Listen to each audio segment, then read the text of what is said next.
Okay, so good morning. We are in the week of November 2nd through the 5th, finishing up brain and cranial nerves.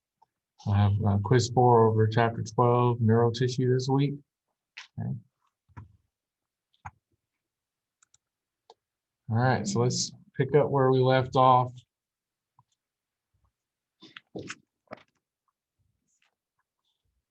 So let's talk about motor and sensory areas of the cerebral cortex. All right, so the central sulcus, okay, separates motor areas and the sensory areas, okay, in your cerebral cortex.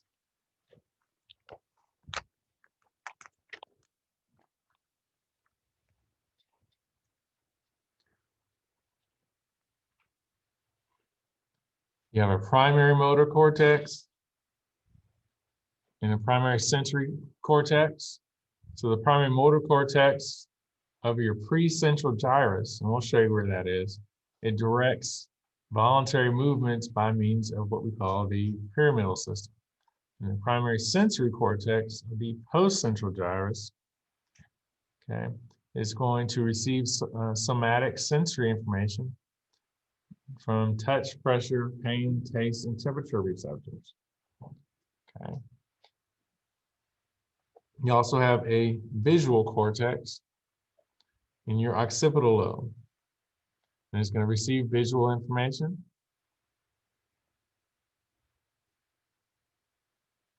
You have an auditory cortex, it gets information about hearing. An olfactory cortex, it gets information about smell. Okay. So before we get too far down the road on that, I'll show you a picture.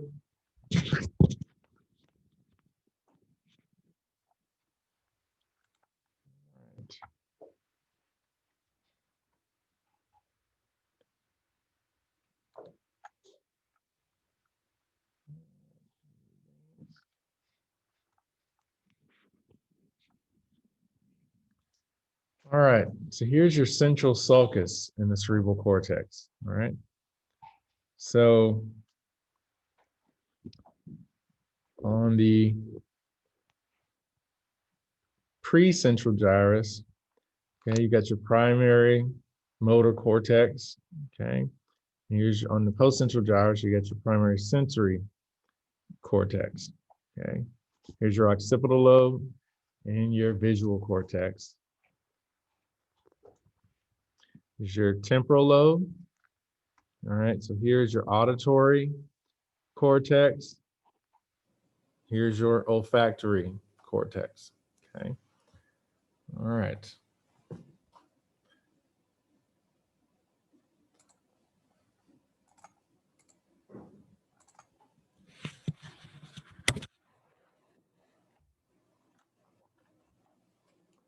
Okay, so they also have different association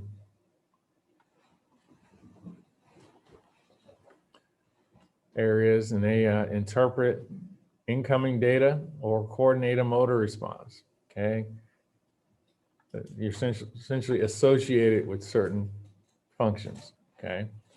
So you have some sensory association areas, okay? And they're basically taking in information from sensory areas of the cortex, okay? Or it arrives at sensory areas of the cortex and it monitors that information. You also have somatosensory association areas, okay, and it monitors activity in your primary sensory cortex, okay?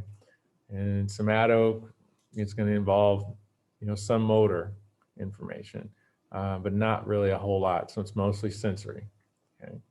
But not so much motor, but sensory information from skeletal muscles is a better way of describing it. Sensory information from skeletal muscle. All right, so you also have different areas of your sensory cortex that are associated with hearing, sight, and smell. They all have their own association area. So for example, your Visual association area, it's going to monitor what happens in your visual cortex and interpret that information. So you also have a somatic motor association area, also known as the premotor cortex. And it helps coordinate learned movements.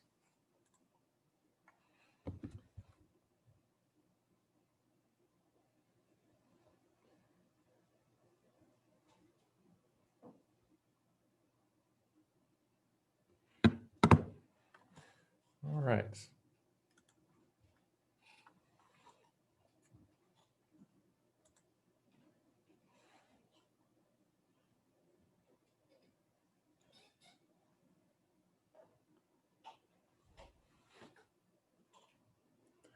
So you've got integrative centers. You have major integrative centers for things like, just important functions, and they're going to receive information from these various association areas, and they're going to direct complex motor activities. So not simple things, but more complex activities. And you're going to be located on your various lobes and cortical areas in both cerebral hemispheres. So remember, when we talk about lobes, we're talking about frontal lobe, temporal lobe, parietal lobe, occipital lobe. All right. You also have a general interpretive area. Receives information from all of your sensory association areas. So it's general. Okay, it's present in only one of your hemispheres. It's generally going to be on the left hemisphere. And it is involved in your personality. So if you have damage to that area, it could affect your personality. Okay. All right, aphasia, it's a disorder, affects your ability to read or speak. Okay, remember, underlying terms make good matching, particularly medical conditions. Now, global aphasia means you're going to have extensive damage in your general interpretive area, okay, or to sensory tracts that are associated with the general interpretive area. And typically it's going to be associated with a severe stroke. Okay, dyslexia, okay. So the disorder affects how people can use and comprehend different words, right? So, we tend to think of it as, certain letters they see backwards, things like that.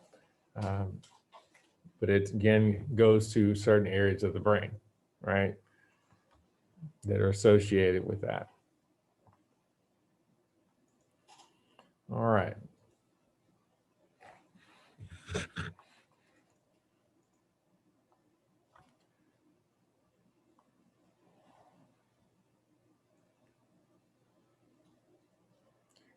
Okay. So let's take another break to look at this image again, see a few more terms. So we saw the visual cortex in the occipital lobe. Here is a visual association area. In the parietal lobe, we saw the primary somatosensory cortex. Here's a somatosensory association cortex. Okay. In the frontal lobe, we saw the primary motor cortex, and then this area here is premotor cortex. Okay, this is prefrontal cortex. All right. So also just show you here, this is gustatory cortex, so that has to do with taste. All right.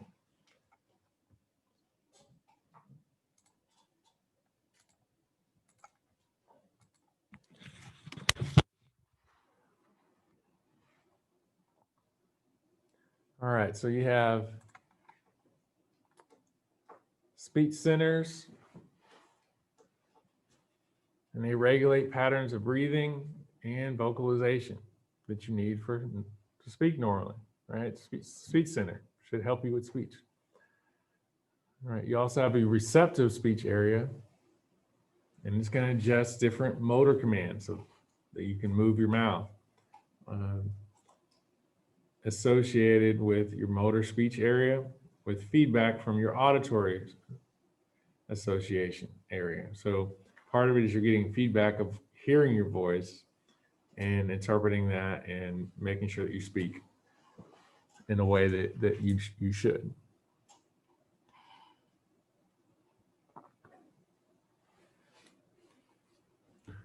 All right, your prefrontal cortex, we showed you that. They're the anterior surfaces of the cerebrum. So your prefrontal cortex is going to coordinate information that comes from your secondary and special association areas throughout your entire cerebral cortex. And it is responsible for performing what we call abstract intellectual functions. So the prefrontal cortex is going to be well connected with other areas of the cerebral cortex, as well as other parts of the brain.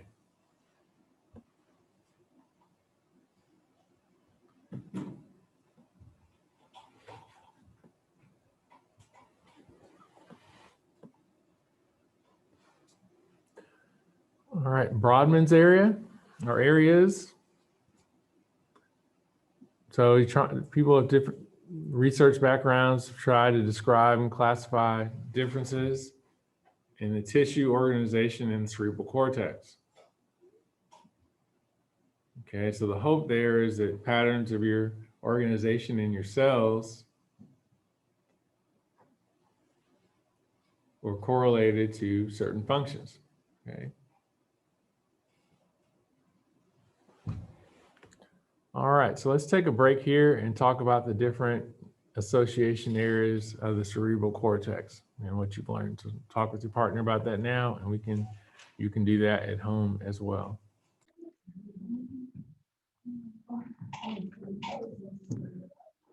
All right, let's talk about specialization in the hemispheres. So your left hemisphere is generally going to be considered categorical in the sense that it has your general, interpretive, and speech centers, and typically is going to be responsible for skills associated with language. It's also going to be important in doing analytical tasks like math and using logic in making decisions. Okay, so the right hemisphere is known as representational. Right, representational. Both start with R. So I help you to remember that. Responsible for spatial relationships, different analyses. It's going to analyze sensory information, relate your body to relate the body to the sensory environment. So like what it's sensing around it. All right. So when people talk about being right brain or left brain, there's some association there. It's not always as cut and dry, as what people make it out to be, but this is kind of what we know right now about the different hemispheres. I used to say one side's creative, one side's more math. And that's not quite so. It's not quite so clear cut there. All right, disconnection syndrome related to this.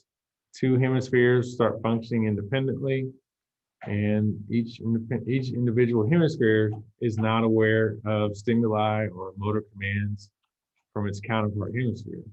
Okay, so in the last class, we learned about those fibers that run through the corpus callosum and the anterior commissure, okay, that have connection between the hemispheres. So if there's something going on there where they don't communicate with each other, right, brain's going to have issues, okay, in terms of processing information. All right, cerebral nuclei.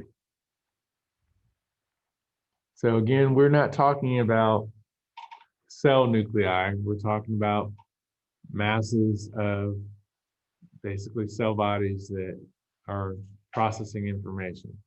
So these are masses of gray matter inside the hemispheres. You have the caudate nucleus, another one's the amygdaloid body, claustrum, globus pallidus, and the putamen. Okay, you also have parts of what we call the extrapyramidal system.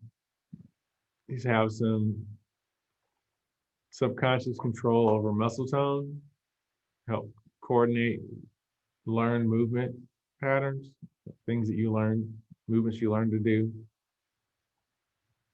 other somatic motor activities. So, someone does things a lot, like maybe I think of Steph Curry, or someone who has a basketball release that's faster than most people can do. It's a learned movement. He's not thinking to do it. It's coordinated in his brain.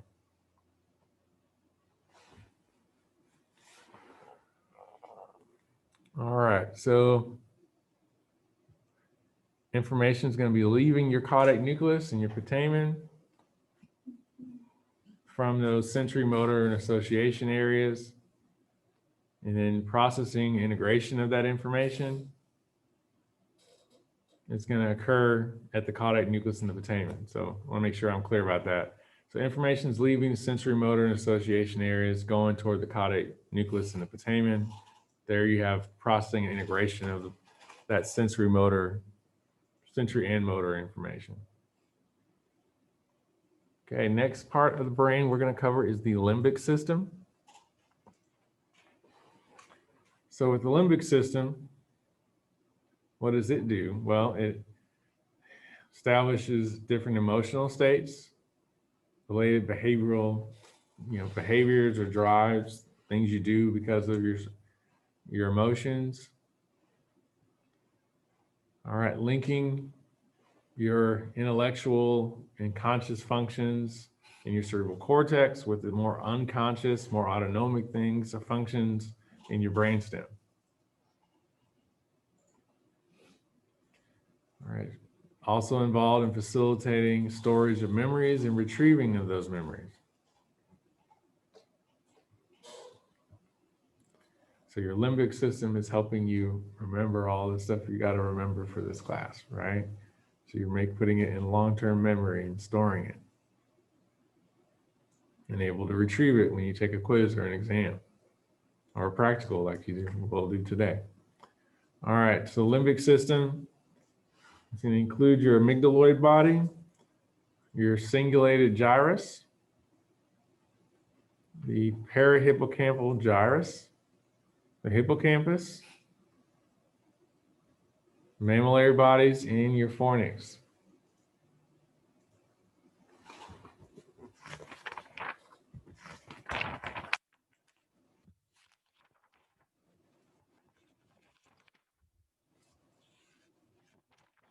All right, so your mammillary bodies involved in processing sensory information. You have lots of nuclei in your thalamus as well as your hypothalamus, and they're parts of your limbic system. Right, you have different hypothalamic centers or areas in your hypothalamus. They're responsible for things or emotions like rage, pain, okay, pleasure, fear, sexual arousal. All right, so you have stimulation in different areas of your hypothalamus, and that results in a more like a heightened sense of awareness or alertness, as well as more generalized excitement. Or on the other hand, it could be more generalized lethargy or sleep. Okay, and lethargy just kind of means you're tired, right? And that's the limbic system.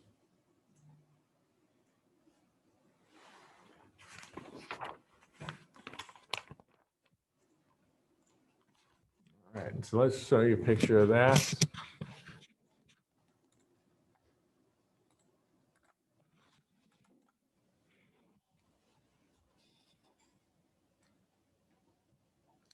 All right, so here's the fornix there, just inferior to the corpus callosum.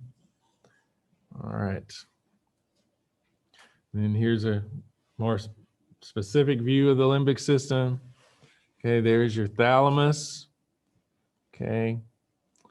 All right, here's your hypothalamus, mammillary body. There's your amygdaloid body, the amygdaloid body here, hippocampus,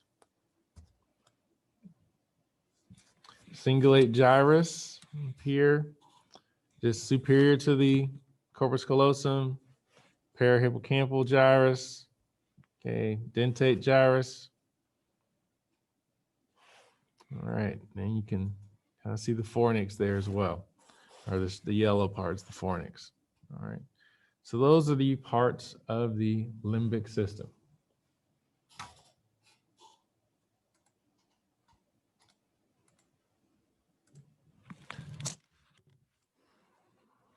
Okay, so let's go on to the diencephalon. Diencephalon is going to, well, actually, before we go on to the diencephalon, let's take a break and talk to your partner about the limbic system and the different parts of that and the functions of the limbic system. And you can do that at home as well. All right. Now that we covered the limbic system, let's talk about the diencephalon. So diencephalon is going to provide what we call switching and relay centers, and they allow you to integrate both conscious pathways and subconscious pathways that are both sensory and motor. The two main parts of the diencephalon are the thalamus and the hypothalamus. The thalamus is your final relay point for ascending sensory information. Okay, so that means information that's going up from the spinal cord to the brain that will be projected to the primary sensory cortex. And so it's a filter of sensory information. Okay, so it's going through the spinal cord up into the thalamus and into the brain. The thalamic nuclei will relay sensory information to your cerebral nuclei and your cerebral cortex in your brain. You have four major groups of thalamic nuclei. You have anterior, medial, ventral, and posterior. Okay.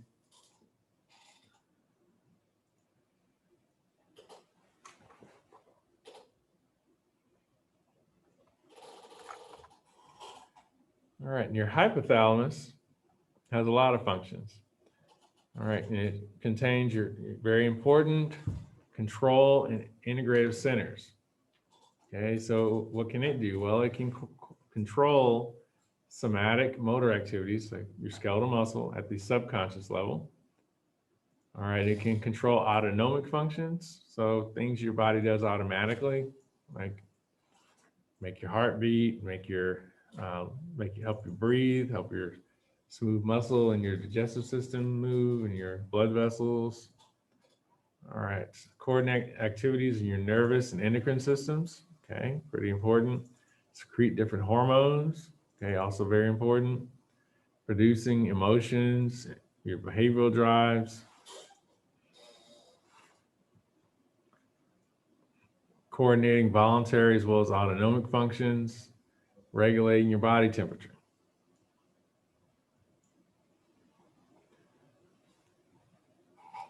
Okay, let's move on to the mesencephalon.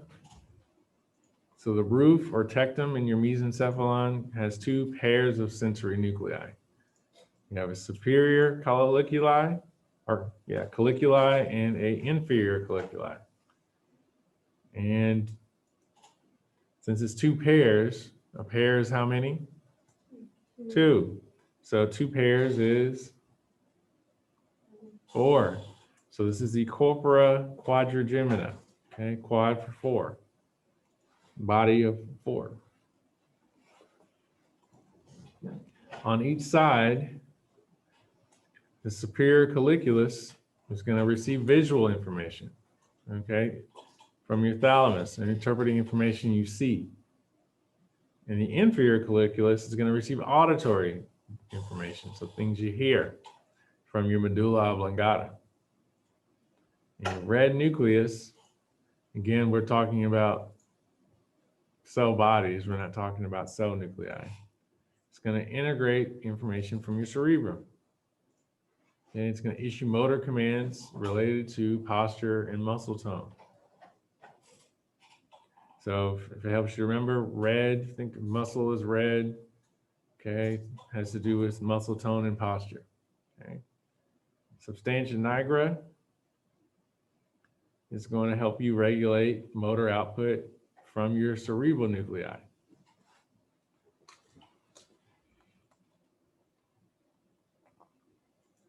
Okay, structures called cerebral peduncles have ascending fibers, which means, again, they go up to the brain, headed for those thalamic nuclei, as well as descending pyramidal fibers.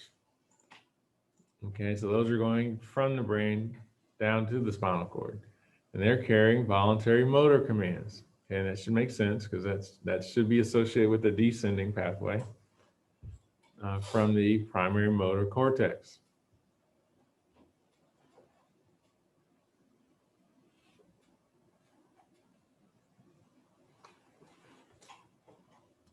Okay, so let's talk about your thalamus, hypothalamus, and mesencephalon. So you go ahead and do that with your partner.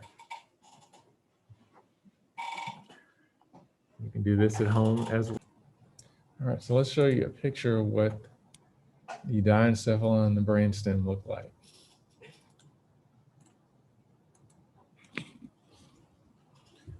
All right, so here's your diencephalon. You've got your medial and lateral geniculate nuclei. You have your midbrain with the superior and inferior colliculi.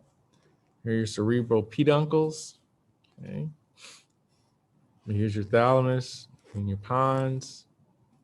Okay, another view here. You can see the thalamus, pons. All right. Another view of here's your corpora quadrigemina. Okay, the superior and inferior colliculi. You can see now why they call it quadrigemina, because there's 4. Here are your cerebral peduncles. Okay, superior, middle, and inferior. Okay. Or cerebellar peduncles, excuse me. All right.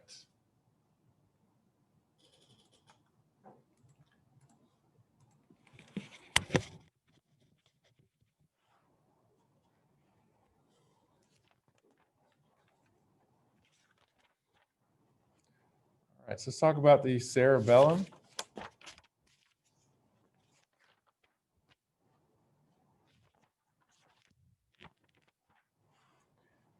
So cerebellum is going to help adjust your muscles that help you with your posture. Okay. It's going to program, also fine-tune different movements that are more conscious movements. So your cerebellar hemispheres are made up of neural cortex.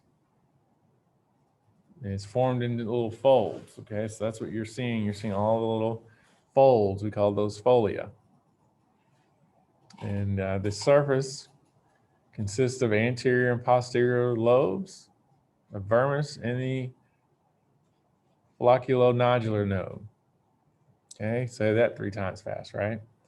So the cerebellum can receive your proprioceptive, okay, as well as your visual, your tactile, your balance, and your auditory sensations. Okay. All right.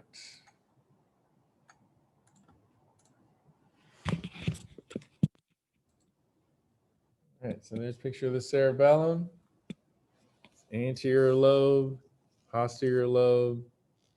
Okay, here's the vermis. Okay, and all these little folds, these are the folia. Okay, here's another view of the sagittal section. So you can see you get kind of a tree-like structure on the inside, looks like tree branches. Okay, again, anterior lobe. All right, we call the tree-like structure arbor vitae. All right, so there's your flocculonodular node. All right. That is your cerebellum.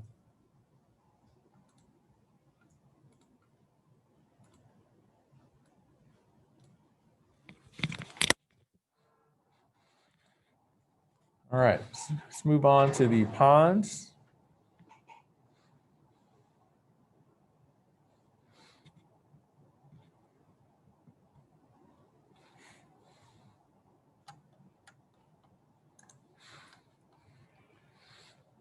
So the pons will contain sensory and motor nuclei for 4 cranial nerves.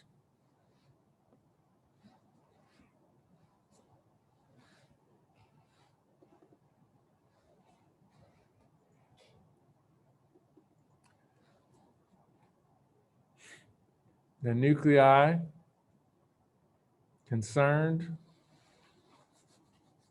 are concerned with controlling your respiration, so controlling your breathing. So pons associated with breathing.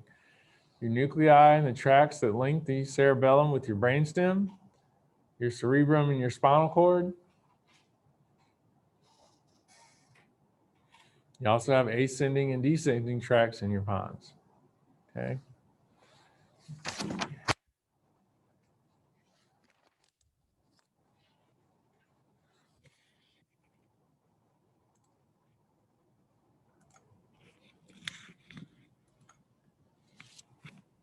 All right, so here's a view again of the pons there. And larger view here. Okay, so you can see that.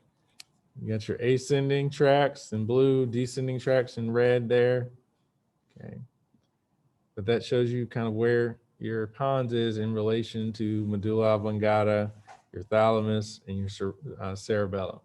Okay.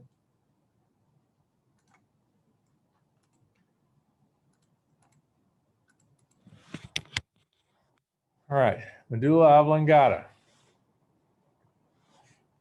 So it connects your brain, your spinal cord, has your autonomic nuclei, regulates vital autonomic functions, right? Because it's autonomic nuclei. All right, it has reflex centers, like your cardiovascular rhythmicity center and your respiratory rhythmicity center, kind of controlling your heart rate and your or the rate of blood flow in your body, as well as the rate of breathing. Okay, and they can also control and adjust activities in peripheral systems around your body. So the nuclei of cranial nerves are also in the medulla oblongata. And remember, cranial nerves connect to the brain, right? You have relay stations. You have the olivary nuclei, and those nuclei are going to relay information to your cerebellar cortex from your brainstem, cerebral cortex, and spinal cord. Okay, you also have the nucleus cuneatus and nucleus gracilis, other relay stations, and they're going to pass somatic sensory information to your thalamus. Okay, so sensory information from your skeletal muscles. Okay, so for a lecture, we don't really ask a whole lot about cranial nerves. You get most of that with lab. Okay, in lab, you're going to learn about the different cranial nerves, where they connect to the brain, names of them.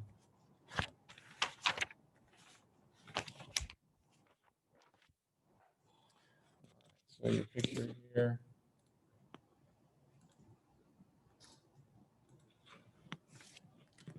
All right, so there is the medulla oblongata, kind of inferior to the pons.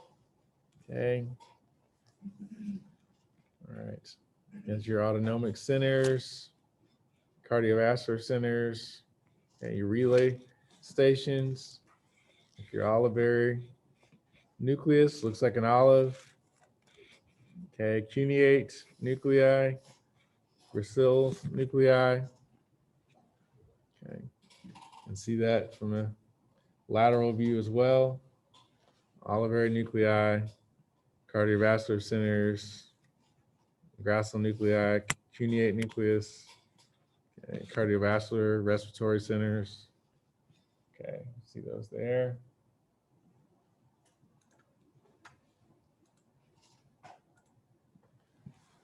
Let's see. I switched that.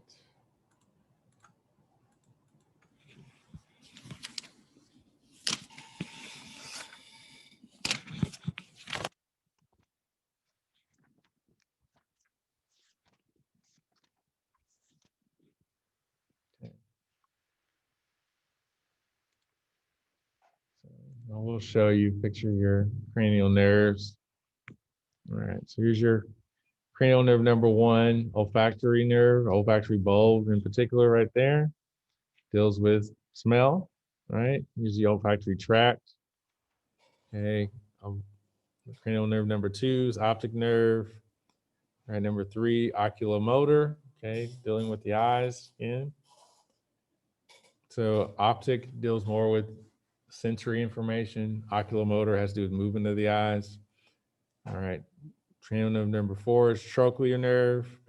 5 is trigeminal. 6 is abducens. 7 is facial. 8, vestibulocochlear nerve, dealing with your hearing and balance. Glossopharyngeal nerve, number 9. Vagus nerve, number 10. Okay. So it kind of skips here. So you have number 12, the hypoglossal. Here you have accessory nerve number 11. Okay. But those are your cranial nerves. Okay. But you should be able to also find this in the e-text as well as your lab manual. Okay.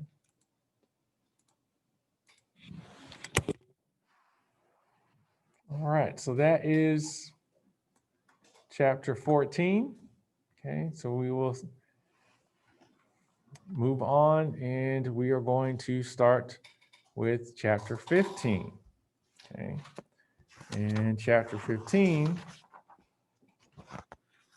deals with sensory pathways in the somatic nervous system.